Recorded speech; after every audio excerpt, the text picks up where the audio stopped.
ಎತ್ತ ಹೊರಟಿರುವೆ ಕಂದ, ಎತ್ತ ಹೊರಟಿರುವೆ? ಒಡೆಯನಾಜ್ಞೆಯ ಮೇಲೆ ಹೊರಕ್ಕೆ ಹೊರಟಿರುವೆ ಅಮ್ಮ. ಹಿಂದೇಕೋ ನನ್ನ ಮನದಲ್ಲಿ ಕಳವಳವು, ಎದೆಯಲ್ಲೇನೋ ದುಗುಡವು. ನೀ ಹೋಗದಿರು ಕಂದ, ನೀ ಹೋಗದಿರು. ಅಮ್ಮ, ಹಿಂದೇಕೆ ನಿನ್ನ ಮನದಲ್ಲಿ ಕಳವಳ? ಒಡೆಯನಾಜ್ಞೆಯ ಮೇಲೆ ನಾನು ಪ್ರತಿದಿನವೂ ಹೋಗುತ್ತಿದ್ದೇನಲ್ಲಮ್ಮ. ರಾತ್ರಿ ಕೆಟ್ಟ ಕನಸನ್ನು ಕಂಡೆ ಕಂದ. ಅದೆಲ್ಲ ನಿನ್ನ ಮನಸ್ಸಿನ ಮಾಯೆ ಅಮ್ಮ. ಪೂಜೆಗೆ ಹೂವನ್ನು ತರದಿದ್ದರೆ ನಮ್ಮಿಬ್ಬರ ಊಟಕ್ಕೆ ಕುತ್ತು ತಾಯಿ. ಹೋಗಿ ಬಾ ಮಗನೇ, ಹೋಗಿ ಬಾ. ನಮ್ಮಿಬ್ಬರ ಈ ಪರಿಸ್ಥಿತಿಗೆ ಏನೆನ್ನಲಿ? ವಿಧಿ ಅಟ್ಟಹಾಸವೆನ್ನಲೇ, ಪಾಪ ಕರ್ಮವೆನ್ನಲೇ, ಏನೆನ್ನಲಿ? ಆಯ್ತು, ಹೋಗಿ ಬಾ.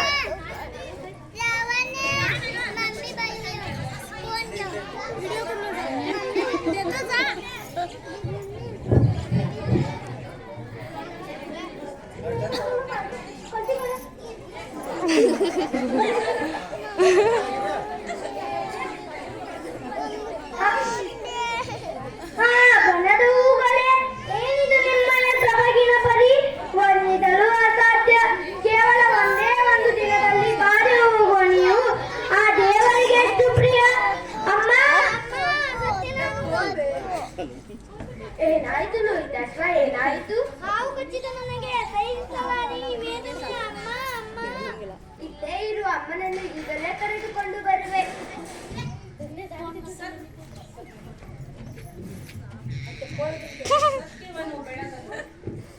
ಸತ್ಯವನ್ನು ಬೆಳಗಲು ಸತ್ತನ ಪಾಲಕನು, ವಿಧಿ ಲಿಖಿತ ಮೀರಿ ಎನಿತಿರಿಯ ಜಗದೊಳಗೆ ಸತ್ಯಕ್ಕಾಗಿ ಸ್ವತಃ ಸತಿ ಸುತರನ್ನೇ ತೊರೆದ ಸತ್ಯ ಹರಿಶ್ಚಂದ್ರನ ಮಗನಿಗೆ ಈ ಪಾಡೆ. ಸತ್ಯಕ್ಕೂ ಸಾವುಂಟೆ ಈ ಜಗದಲ್ಲಿ. ಎತ್ತ ಹೋದನು ಮಗು ಲೋಹಿತಾಶ್ವ, ಇನ್ನೂ ಬಂದಿಲ್ಲವಲ್ಲ? ಹೊತ್ತು ನೆತ್ತಿಗೆ ಏರಿತು. ಯಾವ ಕಾಡು ಪ್ರಾಣಿಗೆ ಆಹಾರವಾದನೋ ಏನು? ವನದಲ್ಲಿ ಎಲ್ಲಿ ದಾರಿ ತಪ್ಪಿದನೋ ಏನು? ಯಾವ ಕುತ್ತು ಎರಗಿದ್ದೋ ನನ್ನ ಮಗನಿಗೆ? ಏನಾಯ್ತಪ್ಪ? ಎಲ್ಲಿ ಹೋದನು ಮಗು ಲೋಹಿತಾಶ್ವ? ವನದಲ್ಲಿ ಹೂ ಕೊಯ್ಯುವಾಗ ಹುತ್ತದೊಳಗಿನ ಹಾವು ಕಡಿಯಿತು ತಾಯಿ. ಅಯ್ಯೋ ವಿಧಿಯೇ.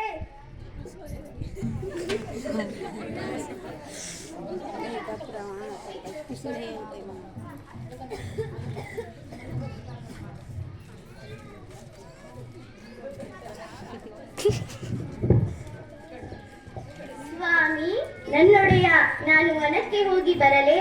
ಏನು, ವನಕ್ಕೆ ಹೋಗುವೆಯ? ನೀನು ವನಕ್ಕೆ ಹೋದರೆ ಮನೆ ಕೆಲಸವನ್ನು ನಿನ್ನಪ್ಪ ಮಾಡುವನೇ? ಸ್ವಾಮಿ, ನನ್ನ ಮಗು ಲೋಹಿತಾಶ್ವನಿಗೆ ಹಾವು ಕಚ್ಚಿದೆ ಅಂತೆ. ಅದಕ್ಕೆ ನಾನು ಈಗಲೇ ಹೋಗುವೆನು. ಹೋಗು ಹೋಗು, ಆದರೆ ಇಂದಿನ ಮನೆ ಕೆಲಸವನ್ನು ಮುಗಿಸಿಯೇ ಹೋಗು. ಆಯ್ತು ಸ್ವಾಮಿ, ಇಂದಿನ ಮನೆ ಕೆಲಸವನ್ನು ಮುಗಿಸಿಯೇ ಹೋಗುವೆನು.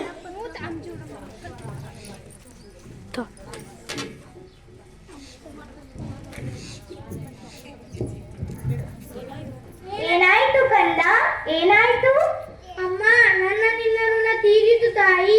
ಕಾಲನ ಪಾಶವು ಹಾವಾಗಿ ಬಂದು ಕರೆಯುತ್ತಿದನು ಯಮನು ನನ್ನ ಬಾಯೆಂದು.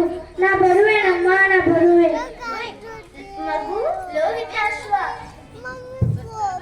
ನನಗಲಿ ನಾ ಬಾಳಲಾರೆನಪ್ಪ, ತಾಳಲಾರಿ ಶೋಕಭಾರ. ನೀನಿಲ್ಲದ ಈ ಜೀವನ ಘೋರಾಂಧಕಾರ.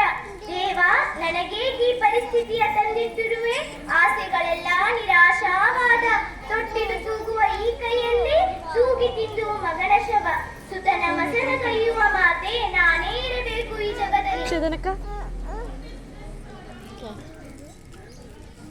ಮಗನೇ, ರಾಜ ಸತ್ಯ ಹರಿಶ್ಚಂದ್ರನ ಪುತ್ರನಾಗಿ, ಅಯೋಧ್ಯೆಯ ರಾಜಕುಮಾರನಾಗಿ, ಹೆತ್ತ ತಾಯಿಯ ಕೈಯಿಂದಲೇ ಮಣ್ಣಾಗುವ ಪರಿಸ್ಥಿತಿ ಬಂದೆ ಕಂದ.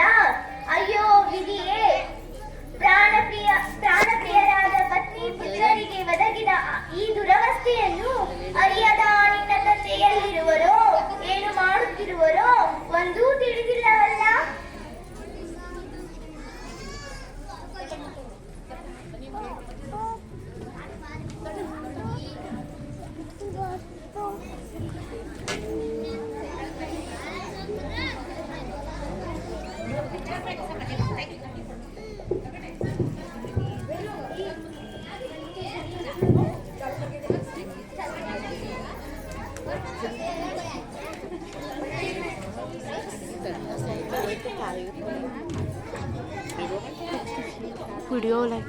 ಅಯ್ಯೋ ಮಡಿಕೆಯ ಕಂದ ಲೋಹಿತಾಶ್ವ, ಹಾರುಣಿಸಿ ಎತ್ತಿ ಆಡಿಸಿದ ಈ ಕೈಗಳಿಂದಲೇ ನಿನಗೆ ಬೆಂಕಿ ಹಚ್ಚಬೇಕಾಯಿತೆ.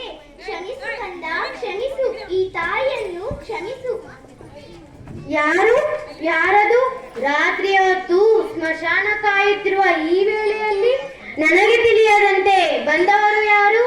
ಇಲ್ಲಿ ಹೆಣವನ್ನು ಸುಡಬೇಕಾದರೆ ಅಕ್ಕಿ, ಬಟ್ಟೆ, ಹಣವನ್ನು ಕೊಡಬೇಕು. ಅದಿಲ್ಲದಿದ್ದರೆ ಹೆಣವನ್ನು ಸುಡಲಾಗದು. ತೆಗೆಯ ನಿನ್ನ ಹೆಣವನ್ನು. ಪುಣ್ಯಾತ್ಮ, ನಾನು ಎಲ್ಲವನ್ನೂ ಕಳೆದುಕೊಂಡವಳು. ನಮ್ಮ ಈ ಪರಿಸ್ಥಿತಿಯಲ್ಲಿ ನಮಗೆ ಯಾರೂ ಗತಿ ಇಲ್ಲ. ಅದಕ್ಕೆ ತಾಯಿಯಾದ ನಾನೇ ಹೆಣವನ್ನು ಹೊತ್ತು ತಂದಿದ್ದೇನೆ. ಹೆಣ್ಣೆ, ನಿನ್ನ ಕಷ್ಟ ನನಗೆ ಅರಿವಾಗುತ್ತದೆ. ಆದರೆ ನಾನಿಲ್ಲಿ ಸ್ವತಂತ್ರನಲ್ಲ. ನನಗೆ ಸಲ್ಲಬೇಕಾದ ಅಕ್ಕಿ, ಬಟ್ಟೆಯನ್ನು ಬಿಡಬಲ್ಲೆ. ಆದರೆ ನನ್ನೊಡೆಯನಿಗೆ ಸಲ್ಲಬೇಕ ಹಣವನ್ನು ಮಾತ್ರ ಬಿಡಲಾರೆ. ಹೋಗು, ಎಲ್ಲಿಂದಾದರೂ ಹಣವನ್ನು ತೆಗೆದುಕೊಂಡು ಬಾ. ಕುಮಾರ, ರಾಜ್ಯದ ಏಕಚಕ್ರಾಧಿಪತಿಯಾಗಿ ಸಕಲ ಸಾಮ್ರಾಜ್ಯವನ್ನೇ ಆಳಬೇಕಾದ ನಿನಗೆ ಈ ಸ್ಮಶಾನದಲ್ಲಿ ಒಂದು ಹಿಡಿ ಸ್ಥಳವೂ ಇಲ್ಲದಾಯಿತೆ ಕಂದ. ಅಯ್ಯೋ ವಿಧಿಯೇ. ಹೆಣ್ಣೆ, ನಿನ್ನ ಮಾತು ವಿಚಿತ್ರವಾಗಿದೆಯಲ್ಲ. ಕ್ಷಣದ ಹಿಂದೆ ನಾನು ಅನಾಥರೆಂದೆ, ಈಗ ನನ್ನ ಮಗ ರಾಜನಾಗಬೇಕೆನ್ನುತ್ತಿರುವೆಯಲ್ಲ. ಇದೊಂದು ನನಗೆ ಅರ್ಥವಾಗದು. ಹೌದು, ಸಪ್ತ ದ್ವೀಪ ವಸುಂಧರೆಯನ್ನೇ ಆಳುತ್ತಿದ್ದ ರಾಜ ಸತ್ಯ ಹರಿಶ್ಚಂದ್ರನ ಪತ್ನಿ ನಾನು. ನಮ್ಮ ಏಕಮಾತ್ರ ಪುತ್ರನಿವನು. ಇದ್ದೊಬ್ಬ ಮಗನನ್ನು ಕಳೆದುಕೊಂಡೆಯ ಹರಿಶ್ಚಂದ್ರ.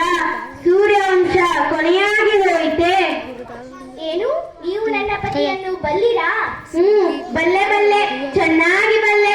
ಸಕಲ ಐಶ್ವರ್ಯವನ್ನು ದಾನ ಮಾಡಿ ಸತಿ ಸುತರನ್ನು ಮಾರಾಟ ಮಾಡಿದ ಚಂಡಾಲನವನು ನಿನ್ನ ಪತಿ. ಸಾಕು ಮಾಡು ನಿನ್ನ ಕಠೋರ ಮಾತುಗಳನ್ನು. ಅವರನ್ನೇ ಹೀಯಾಳಿಸುವ ನಿನಗೆ ಅವರ ಸತ್ಯದ ಬಗ್ಗೆ ಏನು ಗೊತ್ತು? ಹರಿಶ್ಚಂದ್ರನ ಸತಿಯಾಗಿದ್ದ ಮೇಲೆ ಸ್ಮಶಾನದ ಹಣವನ್ನು ಕೊಡದಷ್ಟು ಗತಿಗೆಟ್ಟವರಲ್ಲ. ಹೋಗು, ನಿನ್ನೊಡೆಯನನ್ನೇ ಕೇಳಿ ತೆಗೆದುಕೊಂಡು ಬಾ. ಆತನು ಕೊಡದಿದ್ದರೆ ಈ ನಿನ್ನ ಮಾಂಗಲ್ಯವನ್ನು ಮಾರಿಯಾದರೂ ಹಣವನ್ನು ತೆಗೆದುಕೊಂಡು ಬಾ. ಏನಿದು? ನನ್ನ ಮಾಂಗಲ್ಯ? ನನ್ನ ಮಾಂಗಲ್ಯ ನನ್ನ ಪತಿಯ ಹೊರತಾಗಿ ಬೇರಾರಿಗೂ ಕಾಣದು ಎಂದು ಋಷಿಮುನಿಗಳು ಹೇಳಿದ ಮಾತೇ ಸುಳ್ಳಾಯಿತೇ? ಅಥವಾ ಈ ಸ್ಮಶಾನದ ಕಾವಲುಗಾರನೇ ನನ್ನ ಪತಿಯೇ? ಹೌದು, ಇವರೇ ನನ್ನವರು. ಸ್ವಾಮಿ, ಎಲ್ಲವೂ ಮುಗಿದು ಹೋಯಿತು. ಅಳಬೇಡ ಚಂದ್ರಮತಿ, ಅಳಬೇಡ. ಅಳುವುದರಿಂದ ಏನೂ ಪ್ರಯೋಜನವಿಲ್ಲ. ಹೋಗು, ಎಲ್ಲಿಂದಾದರೂ ಹಣವನ್ನು ತೆಗೆದುಕೊಂಡು ಬಾ. ಆಯ್ತು ಪ್ರಭು, ಬೇಗನೆ ಬರುವೆನು.